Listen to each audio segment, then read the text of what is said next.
Hello dear students, welcome to my channel. Today we will discuss the gene-gene interactions as these are of two types, allelic and non-allelic. The allelic ones are the interaction which take place between non-allelic genes which are located on the homologous pair of chromosomes. Now these are complementary, supplementary, duplicate, epistatic, etc. which I have already made videos about these topics.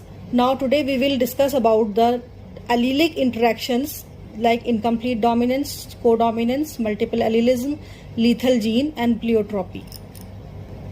In Mendel's first law of dominance, we observed that if we cross a homozygous trait like yellow color seed with a homozygous green, the gametes are capital Y and small y, and we get the first filial generation all heterozygous and yellow.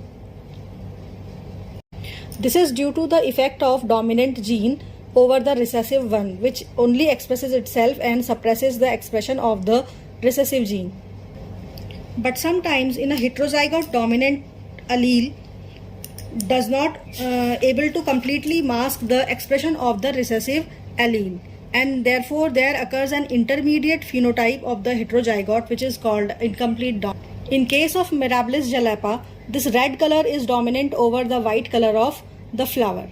Now the gametes, here capital R and small r from here, upon fusion the first filial generation formed is RR heterozygous, and the color is neither red nor white, but it is an intermediate color which is pink. Now if we further selfing RR with another RR, we get 1:2:1 ratio, 1 red, 2 pink and 1 white, which is not as per Mendel's ratio 3:1. So such type of inheritance, such type of phenomena is called incomplete dominance.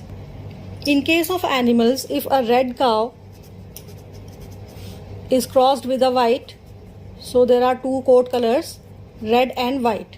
This red is dominant over the white. Now form the gametes. R is the gamete and small r here. Upon fertilization it forms RR. Now this cow, it has a mixture of red as well as white, which is called a roan color. So appearance of both the colors due to the presence of the alleles from recessive as well as dominant in the first filial generation, a new color has been, a new type of coat has been formed, which is roan. It is neither red nor completely white, and also it is not like the incomplete dominance in which another type of color is formed due to the mixture of the two colors. So this is such type of phenomena where both of the alleles are affecting and both of the alleles are expressing themselves is called codominance. On selfing of this roan color with another roan, the gametes are RR, R and small r. Now after fertilization, capital R, capital R, capital R, small r. This one is red, complete red. This one is complete white as the parental types. And here the heterozygotes will be roan. So in the codominance, phenotypic expression becomes 1:2:1, which is different from 3:1, which is the law according to the law of dominance. So in this video we have discussed about incomplete dominance and codominance. So watch my other videos for the other phenomena.